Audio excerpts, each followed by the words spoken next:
चलिए लिपिड के बारे में समझते हैं। हो सकता है कि आप इससे परिचित हों और आपको ज्ञात हो कि फैट मॉलिक्यूल्स यानी वसा के अणु लिपिड होते हैं, लेकिन वास्तव में वसा के अणु लिपिड का एक बहुत ही सामान्य रूप होते हैं। जैसे यह एक वसा अणु या ट्राइग्लिसराइड है, जिसमें एक ग्लिसरॉल अणु के साथ वसा अम्ल के 3 अणु जुड़े हुए हैं। लेकिन ध्यान रखें कि वसा लिपिड का एकमात्र प्रकार नहीं है, बल्कि लिपिड के अंतर्गत कई अन्य अणु भी आते हैं। अब प्रश्न यह है कि ऐसी कौन सी विशेषताएं हैं जो उन सभी अणुओं को लिपिड बनाती हैं जो लिपिड के अंतर्गत आते हैं, और वसा तथा अन्य अणुओं जिन्हें हम लिपिड के अंतर्गत रखते हैं, इनके बीच क्या समानता होती है। चलिए समझते हैं। तो लिपिड एक विशेष प्रकार के अणुओं के एक पूरे वर्ग के लिए उपयोग किया जाने वाला एक सामान्य शब्द है। इन सभी अणुओं की एक मुख्य विशेषता यह है कि ये साधारणतया पानी में अघुलनशील होते हैं और पानी में डालने पर इनके अणु प्रायः एक गोलाकार संरचना के रूप में आपस में चिपक जाते हैं। हालांकि इसका मतलब यह नहीं है कि लिपिड पूरी तरह से हाइड्रोफोबिक यानी जलविरागी होते हैं। निश्चित रूप से ऐसे कई लिपिड हैं जो पूरी तरह से जलविरागी होते हैं, यानी ये पानी में नहीं घुलते हैं। ये गैर ध्रुवीय अणु होते हैं और इसलिए पानी में डालने पर ये गोलाकार संरचना के रूप में आपस में चिपक जाते हैं। लेकिन कुछ ऐसे लिपिड भी हैं जिनके अणु का एक सिरा जलविरागी होता है, जबकि दूसरा सिरा हाइड्रोफिलिक यानी जलरागी या जल स्नेही होता है। इस तरह के लिपिड अणुओं को उभय संवेदी अणु कहा जाता है। फॉस्फोलिपिड्स इस तरह के लिपिड अणुओं का एक उदाहरण है, जो कि कोशिकाओं में जो कोशिका झिल्ली होती है उसके निर्माण के लिए अत्यधिक महत्वपूर्ण होते हैं। चलिए अब समझते हैं कि यहाँ जो ये सभी अणु हैं ये क्या हैं, और इन अणुओं का कौन सा सिरा जलविरागी होगा और कौन सा सिरा जल स्नेही होगा। तो सबसे पहले इस वसा अणु को देखिए। वसा के अणुओं में इस तरह हाइड्रोकार्बन की लंबी श्रृंखलाएं होती हैं। अब इस अणु में कोई स्पष्ट आवेश नहीं होता है। इसका कारण यह है कि यहाँ कोई भी ऑक्सीजन अधिक विद्युत ऋणात्मक नहीं होता है, इसलिए यहाँ ऑक्सीजन पर बहुत कम आंशिक ऋणावेश और कार्बन पर आंशिक धनावेश हो सकता है। लेकिन यहाँ कार्बन अभी भी हाइड्रोजन की तुलना में काफ़ी अधिक विद्युत ऋणात्मक होता है, इसलिए यहाँ हाइड्रोजन आबंध उस तरह नहीं बन सकते जिस तरह एल्कोहल में हाइड्रोक्सिल समूहों के होने पर बनते हैं। इसके अलावा यहाँ पर जो ये हाइड्रोकार्बन श्रृंखलाएं हैं ये अत्यधिक जल विरागी होती हैं। यही कारण है कि वसा सामान्यतः पानी में घुलनशील नहीं होते हैं और पानी में डालने पर वसा के अणु आपस में चिपककर गोलाकार संरचना बना लेते हैं। अब इस अणु को देखिए जिसे हम एस्टर के रूप में वर्गीकृत करते हैं। ऐसा इसलिए है क्योंकि इसमें क्रियात्मक समूह एक एस्टर समूह है, जहां एक कार्बन परमाणु एक ऑक्सीजन के साथ द्विआबंध बनाता है और दूसरे ऑक्सीजन के साथ एकल आबंध बनाता है। अब इस ऑक्सीजन से हाइड्रोकार्बन की एक लंबी श्रृंखला जुड़ी हुई है और कार्बन से भी हाइड्रोकार्बन की एक लंबी श्रृंखला जुड़ी हुई है। इससे यह स्पष्ट है कि यह जल विरागी होगा। मधुमक्खी का छत्ता जिस मोमी पदार्थ का बना होता है, जिसे बीज वैक्स कहते हैं, उसका प्रमुख घटक यही अणु होता है। हालांकि बीज वैक्स में कई अन्य अणु भी होते हैं, लेकिन उसका प्रमुख घटक यही अणु होता है और यह बीज वैक्स भी लिपिड होता है।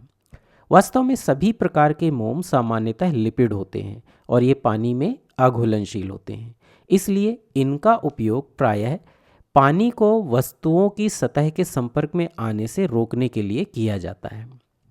अब इस अणु को देखिए। क्या आप बता सकते हैं कि यह क्या है? यहाँ हम देख सकते हैं कि इस अणु में 6 कार्बन वाले ये 3 वलय हैं और 5 कार्बन वाला एक वलय है। इससे हमें पता चलता है कि यह एक स्टेरॉयड है। यह स्टेरॉयड अणुओं की एक सामान्य संरचना है जिसमें 6 कार्बन वाले 3 वलय होते हैं और 5 कार्बन वाला एक वलय होता है। अब इस विशेष स्टेरॉयड अणु में, जिसे आप यहाँ देख रहे हैं, इसमें एक OH समूह जुड़ा हुआ है, इसलिए यह एक एल्कोहल भी है। और ऐसे स्टेरॉयड जो एल्कोहल होते हैं उन्हें स्टेरॉल कहा जाता है। स्टेरॉयड एल्कोहल यानी स्टेरॉल। और यह एक विशिष्ट स्टेरॉल की संरचना है जिसे कोलेस्टेरॉल कहा जाता है। कोलेस्ट्रॉल को प्रायः हानिकारक पदार्थ के रूप में देखा जाता है, लेकिन वास्तव में यह कोशिकाओं के ठीक तरीके से काम करने के लिए आवश्यक होता है। इसके अलावा यह हमारे शरीर में स्टेरॉयड हार्मोन्स के निर्माण के लिए, जो कि हमारे शरीर में बहुत महत्वपूर्ण हार्मोन होते हैं, इनके निर्माण के लिए भी एक महत्वपूर्ण अणु होता है। अब ये स्टेरॉयड हार्मोन क्या होते हैं, इसे समझने के लिए इस अणु को देखिए। यह टेस्टोस्टेरोन है, जिसके बारे में आप जानते होंगे। यह पुरुषों में पाया जाने वाला एक प्रमुख हार्मोन होता है, उनमें बनने वाला एक प्रमुख हार्मोन होता है। यह कोलेस्ट्रॉल का एक व्युत्पन्न अणु है और यह एक स्टेरॉयड हार्मोन है।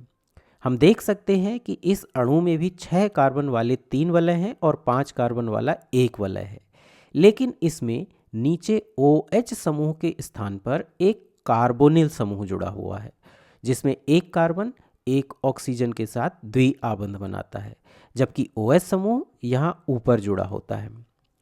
इसी प्रकार यह अणु भी एक स्टेरॉयड हार्मोन है जिसे कोर्टिसोल कहा जाता है, और यह हार्मोन भी कोलेस्ट्रॉल से प्राप्त किया जा सकता है, क्योंकि इस अणु में भी 6 कार्बन वाले 3 वलय हैं और 5 कार्बन वाला 1 वलय है। इस प्रकार इन दोनों अणुओं में स्टेरॉयड आधारित संरचना है, लेकिन इनमें अन्य भाग भी हैं जो इन्हें एक दूसरे से अलग बनाते हैं, जैसे इस अणु का यह भाग, इस अणु का यह भाग और इस अणु का यह भाग, ये तीनों एक दूसरे से अलग हैं। अब जैसा कि मैंने थोड़ी देर पहले बताया था कि ऐसे लिपिड जिनके अणु का एक सिरा जल विरागी होता है और दूसरा सिरा जल स्नेही होता है, ऐसे लिपिड अणुओं को उभय संवेदी अणु कहा जाता है, और फॉस्फोलिपिड्स इस तरह के लिपिड अणुओं का संभवतः सबसे अच्छा उदाहरण होते हैं। ये फॉस्फोलिपिड्स ट्राइग्लिसराइड से काफ़ी मिलते जुलते हैं, यानी इन दोनों में काफ़ी समानताएं होती हैं। जैसे ये 3 कार्बन इस अणु की संरचना का आधार बनाते हैं और इनमें से प्रत्येक कार्बन एक ऑक्सीजन से जुड़ा हुआ है, इसलिए हम अनुमान लगा सकते हैं कि यह अणु ग्लिसरॉल से प्राप्त किया गया होगा। इसी प्रकार ट्राइग्लिसराइड्स की तरह यहाँ भी इनमें से 2 कार्बन वसा अम्ल से जुड़े हुए हैं, लेकिन यहाँ तीसरा कार्बन ट्राइग्लिसराइड की तरह वसा अम्ल से जुड़े होने के बजाय एक फॉस्फेट समूह से जुड़ा हुआ है। यहाँ यह भाग एक फॉस्फेट समूह है और यह R कोई अन्य कार्बनिक श्रृंखला हो सकती है।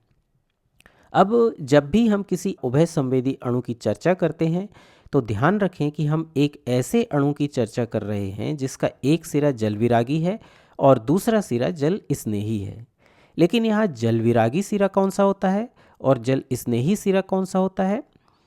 तो यहाँ वसा अम्लों की ये श्रृंखलाएं, विशेष रूप से हाइड्रोकार्बन श्रृंखलाएं, जल विरागी होती हैं, जबकि यह सिरा जिसमें फॉस्फेट समूह जुड़ा हुआ है, इस सिरे में आवेशित अणु होते हैं जो पानी में बहुत अच्छी तरह से घुल जाते हैं, इसलिए यह सिरा जल स्नेही होता है।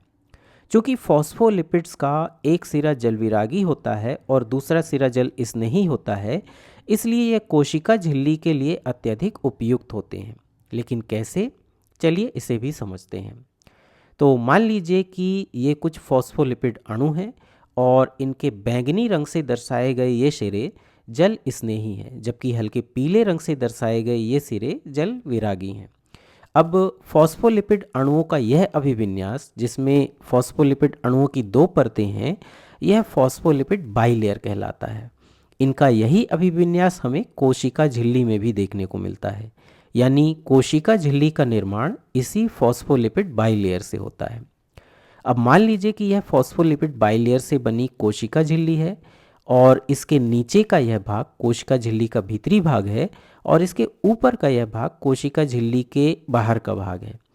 अब चूंकि यहाँ फॉस्फोलिपिड समूह वाला सिरा जल स्नेही होता है, इसलिए कोशिका के भीतर और कोशिका के बाहर यदि जल के अणु इस फॉस्फोलिपिड बाइलेयर के संपर्क में आते हैं तो ये अणु कुछ इस तरह व्यवस्थित हो जाते हैं, जिससे इनका जल विरागी सिरा पानी से दूर हो जाता है और जल स्नेही सिरा पानी की ओर चला जाता है। यही कारण है कि कोशिका झिल्ली में फॉस्फोलिपिड बाइलेयर का यह अभिविन्यास कोशिका की एक अच्छी बाउंड्री या सीमा के रूप में कार्य करता है। इसके बारे में हम अपने अगले कुछ वीडियो में विस्तार से समझेंगे।